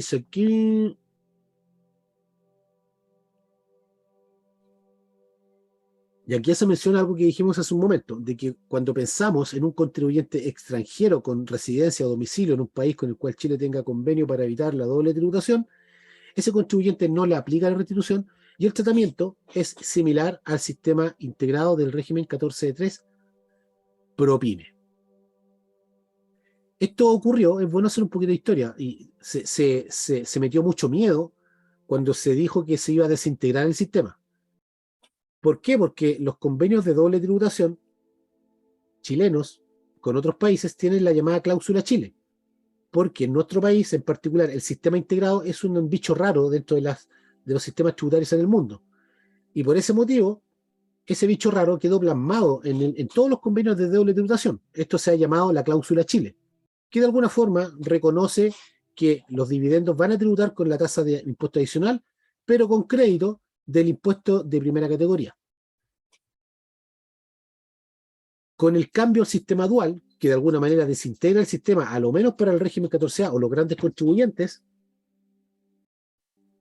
el, el, hicieron una pillería, porque no modificaron el tratamiento de los convenios, los mantuvieron igual. ¿De qué manera? Indicando de que si el contribuyente propietario de la compañía está domiciliado residente, como ya dijimos, en un país con el cual Chile tenga bla, bla, bla, bla, bla, para evitar convenios de doble tributación, a él no le afecta la restitución y por tanto se mantiene la cláusula Chile. Y eso provoca que no haya que modificar los convenios de doble tributación, como era el miedo, el cuco que se metió mucho, que decían, no, si tú cambias el sistema integrado a un sistema desintegrado, vas a tener que eliminar la cláusula Chile de todos los convenios con el respectivo problema que eso trae. Entonces, cuanto solución fácil, se estableció que todo este cambio afecta solamente a contribuyentes que sean contribuyentes nacionales. Para aquellos extranjeros que estén cubiertos por un convenio, no les aplica y se mantiene la cláusula Chile. Es decir, se mantiene el hecho de que yo, al igual que un sistema integrado, doy de crédito el impuesto de primera categoría y sin ningún tipo de restitución. Ya, a ver dónde estamos aquí, déjeme ver, porque estamos como en la hora y como... A ver, déjeme esto, precioso. 3, 4, 5, 6, 7, 8. Hoy nos queda harto, yo pensé que quedaba menos. ¿Qué hora es? Ya, avancemos un poquitito más. Sí, nos quedan 18 minutos. Avancemos un poquitito más. Ya. Seguimos revisando normas que afectan a las grandes empresas. Acá que dijimos, no dijimos nada, pusimos cuadro nomás. Primero hablamos de las pymes, después hablamos de este cuadro comparativo y ahora estamos mencionando los cambios que se producen en las grandes empresas, los cambios propuestos. Algo que ya habíamos mencionado del, eh, del crédito al impuesto de primera categoría, de este beneficio de investigación, de inversiones en investigación y desarrollo. Ya habíamos mencionado que se abrió un poco la puerta para los contribuyentes pequeños y que en particular a los contribuyentes simplificados el exceso de crédito se les devuelve, situación que no ocurre con el régimen general 14A. Pero además, el beneficio aumentó, porque el beneficio consistía en poder utilizar como crédito el 35% de los desembolsos que calificaran como desembolsos en investigación y desarrollo. Esa tasa de 35% sube a un 50%. ¿Ya? Le pone un apellido, aumenta de 35 a 50 en proyectos con impacto ambiental positivo. Esto tiene mucho que ver con innovación, con nuevas tecnologías, con productividad. Está como todo junto, ¿eh? Hay varias normas que apuntan en el mismo sentido. Uno se complica un poco. De hecho, en algún momento voy a mencionar eh, una norma que tenía este mismo sentido, que era un crédito de 500 millones de dólares que ofreció el ministro en la agenda pro inversión y que mágicamente desapareció del texto final de las indicaciones a la reforma. Pero lo que quiero decir es que hay normativas que van en ese sentido. Yo tengo la impresión de que esa en particular norma que se eliminó mágicamente de la agenda pro inversión se va a tratar junto a un proyecto que tiene que ver con impuestos verdes, que se le ha llamado. Entonces, como tiene relación con todo esto, con estos temas, yo tengo la impresión de que lo sacaron ahora de las indicaciones, pero lo van a reponer en un proyecto distinto, pero que tiene efectos tributarios. Bueno, esta normativa, este beneficio tributario, entonces, aumentó de 35 a 50%. Ya, los impuestos pagados en el extranjero. Ya. Ya, lo primero es que se eliminaron varias normas en el proyecto de reforma. En primer lugar, se eliminó la posibilidad, no, a ver, primero, ahí está escrito, primero hay un mecanismo de cálculo para determinar el potencial crédito que yo puedo ocupar en Chile por impuestos pagados en el extranjero. Cuando se hace ese cálculo, se calculan dos topes en particular, un tope general y un tope particular. En esos topes se aplica como tasa de tope el 35%. La norma está proponiendo que ese tope sea de 27%.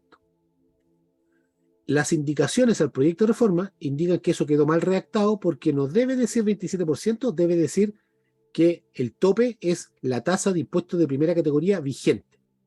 ¿Ya? Por lo tanto, no es el 27% como tal, sino que es la tasa de vigente de primera categoría, que hoy en día es 27%, pero ya dijimos que en el proyecto se establece que va a bajar a 25%. Ya, ese es un cambio. Eso no ha sido modificado más allá de especificar de que es baja de 35% este tope a la tasa de impuesto de primera categoría. Pero además, hoy en día, la norma del artículo 41A, que es justamente el último ejercicio laboratorio que vamos a ver, indica de que la norma actual que está vigente indica que si existen créditos originados en empresas subsidiarias en el extranjero, yo puedo ocupar ese crédito. ¿Cuándo ocurre esto? Por ejemplo, yo no sé, en Brasil tengo una filial de una empresa matriz en Chile. Esa filial esa filial en Brasil tiene otra filial y las dos generan rentas con crédito. Entonces, cuando una renta surge de la filial en Brasil y se distribuye a la filial principal en Brasil, esa renta trae un crédito que se originó no en la matriz de Brasil, sino que en la filial de la matriz. Ese crédito que hoy día se utiliza, yo tengo dos niveles para aplicar este impuesto, el de la filial y el de la matriz en el extranjero. El proyecto de reforma inicialmente eliminaba esta posibilidad, pero las indicaciones eliminaron la observación. Por tanto, de acuerdo a cómo está quedando la normativa, va a seguir igual. Es decir, sí voy a poder seguir utilizando como crédito en Chile el impuesto pagado por las subsidiarias en el extranjero. Aquí falta otra cosa. Ahí está también. Hay una figura que se da y que en la ley hoy en día, y también esto surgió con la ley 21.210 de la administración Piñera, que indica que si un contribuyente nacional le paga un servicio, por ejemplo, paga una renta al extranjero, y esa renta al extranjero afecta impuesto adicional, la norma actual me permite que si esa renta se devuelve al país a través de una empresa relacionada en el extranjero, es decir, yo pago impuesto adicional cuando el flujo salió afuera y después ese mismo flujo ingresa al país, la norma actual me permite utilizar como crédito el impuesto adicional que se afectó en esa renta al salir del país, es decir, un 35%. El proyecto de ley eliminaba esa posibilidad, pero al igual que la norma anterior, eliminó la observación. Por tanto, esto está quedando igual a como está hoy en día. Es decir, voy a poder utilizar ese crédito por impuesto adicional que se pagó en Chile cuando esa renta vuelva al país. Cuando yo aplico los impuestos pagados en el extranjero, determino el llamado crédito total disponible y una vez que hago todos los cálculos, determino como punto final, determino cuánto de ese crédito voy a aplicarlo en los impuestos de primera categoría y cuántos de esos créditos van a quedar para el contribuyente final. La norma, y eso no cambió, no se observó, la norma elimina esta posibilidad de aplicar el crédito a impuestos finales. Por tanto, cuando yo haga ese cálculo, si me queda una diferencia que antes aplicaba a los impuestos finales, ahora se pierde. Es decir, los créditos por impuestos pagados en el extranjero solamente van a aplicar para la empresa y no para los contribuyentes finales.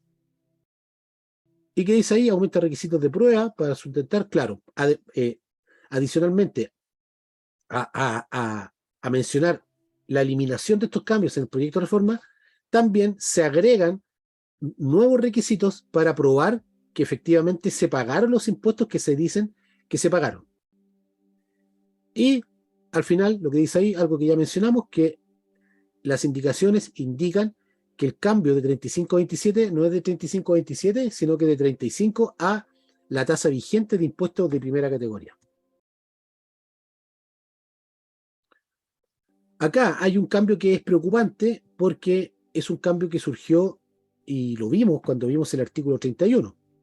Cuando vimos el artículo 31 y mencionamos con bombos y platillos el cambio que produjo la ley 21.210, principalmente hablamos de este famoso aptitud de generar renta y que dijimos que ese concepto nuevo para reconocer un gasto tributario habría un montón de espacios para reconocer gastos tributarios.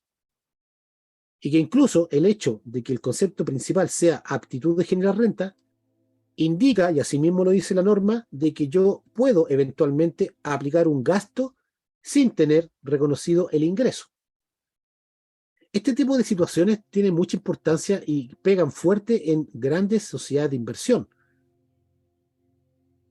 Porque con la norma como está hoy en día, si yo genero gastos de un proyecto que va a generar ingresos en 10 años más, yo puedo ir reconociendo el gasto con el beneficio que eso provoca, ya que estoy disminuyendo la base imponible. El proyecto de reforma, y no se ha dicho nada al respecto, se mantiene igual, quiere reponer el hecho de que los gastos deben estar asociados a ingresos que tributan. ¿Ya? No hay mucho más al respecto, solamente se está planteando reponer este criterio de que los gastos deben tener un ingreso asociado. Por tanto, en esta situación que planteé de grandes contribuyentes que tienen grandes proyectos de inversión, eventualmente pueden estar desembolsando flujos de caja sin poder reconocer ni un tipo de gasto durante 10 años hasta que el proyecto empiece a funcionar. Y eso, desde el punto de vista económico, no es bueno para las empresas. ¿Ya? Y, ¿qué hora es? Ya, y con esto terminamos y seguimos el día de mañana. En el cambio del sistema actual al sistema dual para los regímenes 14A, hay un periodo de transición. Lo vamos a ver en un recuadro que está más adelante y lo vamos a ver mañana. Hay un periodo de transición. En ese periodo de transición, lo que busca la normativa es, de alguna forma, limpiar los saldos antiguos de rentas que provienen de beneficios tributarios que ya no aplican. Por ejemplo, promueve un impuesto sustitutivo al Fondo de Utilidades Reinvertidas. Esta es una figura que ya no existe, pero todavía hay empresas que tienen utilidades reinvertidas en la compañía. Entonces me da la posibilidad de aplicar un impuesto sustitutivo de tal forma de limpiar esas rentas que están ahí dando vueltas. Lo mismo con los retiros en exceso.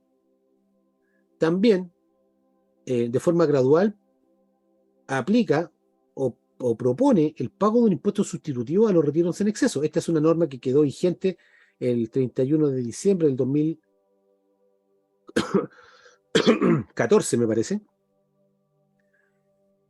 Pero que hay rentas que todavía están bajo esta situación. Entonces me da la posibilidad de pagar un impuesto sustitutivo a los retiros en exceso. Dicho sea de paso, cuando veamos el cuadro donde vamos a ver con un poquito más de detalle estas normas, vamos a mencionar que el impuesto sustitutivo al retiro en exceso cambió, porque inicialmente me aplicaba una tasa de 32%, y si yo no aplicaba el retiro en exceso, este retiro en exceso quedaba alocado en el registro de diferencias temporales, para tributar en la medida que hubieran rentas o retiros que se imputaran a este registro de diferencias temporales. La normativa hizo un cambio, porque ese impuesto de 32% sustitutivo lo reemplaza por un impuesto sustitutivo de un 20%. Y a diferencia de lo que decía la norma original, que estos retiros en exceso no iban a tributar inmediatamente, sino que iban a quedar en el registro de diferencias temporales, la indicación de la reforma indica de que va a tributar a todo evento con una tasa de un 25% si no me acojo al impuesto sustitutivo que tiene hoy una tasa de un 20% de acuerdo a las indicaciones del proyecto de reforma. Y el impuesto sustitutivo al RAI también, porque lo que se busca es que a partir del año 2028 ya entremos en pleno régimen con los nuevos registros. El RAI ya no se va a llamar RAI, se va a llamar RUA y tiene características propias. Pero también surge un impuesto sustitutivo al RAI para promover el retiro de rentas del RAI y tener solamente rentas de los nuevos tratamientos tributarios. Antes de terminar, mencionar respecto al RAI, recordar que el cálculo del RAI es un cálculo indirecto que se basa en el capital propio tributario. ¿Se acuerda que lo vimos ayer? En el nuevo registro llamado RUA, que es equivalente al RAI en el sentido de que va a mostrar las rentas acumuladas no retiradas, en ese registro RUA, que también va a aplicar en el régimen PROPYME, aunque el régimen PROPYME en general sigue funcionando igual, pero el registro RAI se cambia por un registro llamado RUA. Y la característica principal de este registro, porque conceptualmente es lo mismo que el RAI, es la manera de determinar este monto. ¿Por qué? Porque volvemos a lo que era el antiguo FUT, donde el control de las rentas va a estar dado por la renta misma. Yo determino una renta líquida imponible de 1.000 y retiro 300, en el registro de renta empresarial van a quedar los 1.000 y los 300. Y los 1.000 yo los voy a ver directamente porque sé que es la renta del ejercicio.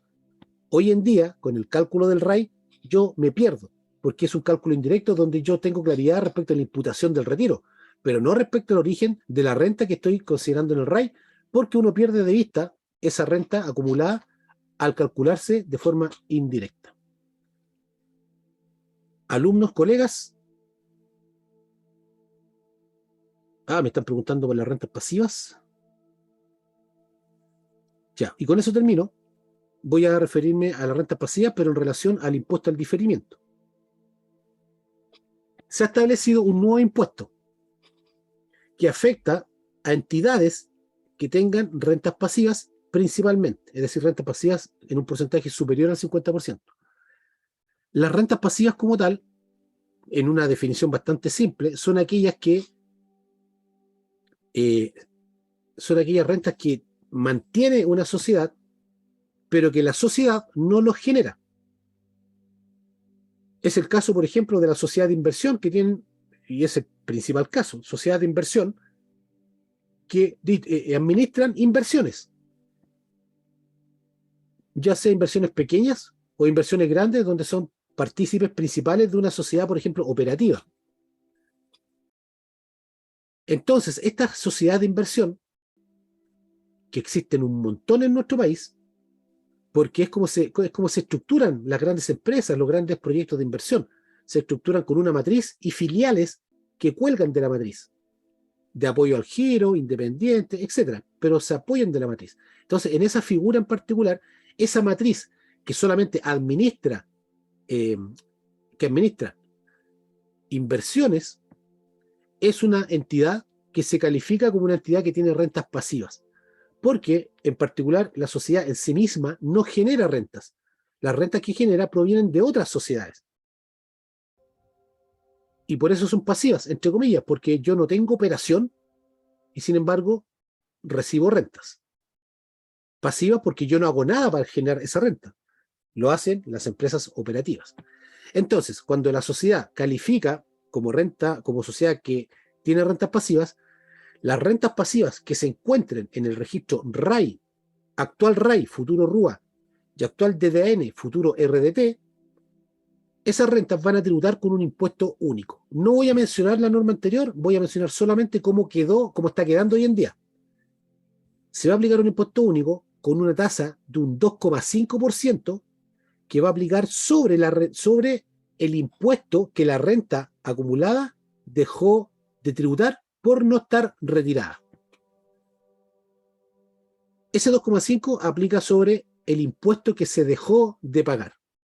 Por eso, eh, respecto a una situación normal de una empresa y un solo dueño, si hablamos de este impuesto al diferimiento, en la, en, el, en la empresa donde se mantiene esta renta que no ha sido distribuida y que está calificada como renta pasiva, esa renta, como dijimos, va a tributar por un 2,5% sobre el impuesto que dejó pagar. Y como dijimos, en una situación simple, una empresa y un dueño, el impuesto que se dejó de pagar es el nuevo impuesto al capital, el 22%. Por tanto, la normativa dice que el impuesto del 2,5% va a aplicar sobre el 22% de la renta que está acumulada. Y ahí sale la duda, ¿qué pasa cuando el contribuyente no es un contribuyente nacional para quien la renta del capital efectivamente es el impuesto final? Porque un contribuyente extranjero, el impuesto final no es el impuesto al capital del 22%, es el impuesto adicional. Y ahí aparece la duda. Espero haber aclarado la duda, estimada colega, respecto a las rentas pasivas. Colego, dije colega, colego. Pero colega es colegui, para que no peleemos. Ya, estimados alumnos, mañana nos volvemos a juntar a las 8, seguimos con la segunda parte de la actualización, vamos a ver lo que nos falta de la reforma, la ley 21.420, 21.440, y ya el día jueves, en teoría, estaríamos comenzando a ver el ejercicio práctico. Así que, muchas gracias, que estén muy bien, que tengan un bonito, un reparador descanso, y nos volvemos a juntar mañana. Muchas gracias, que Dios los bendiga. Hasta mañana.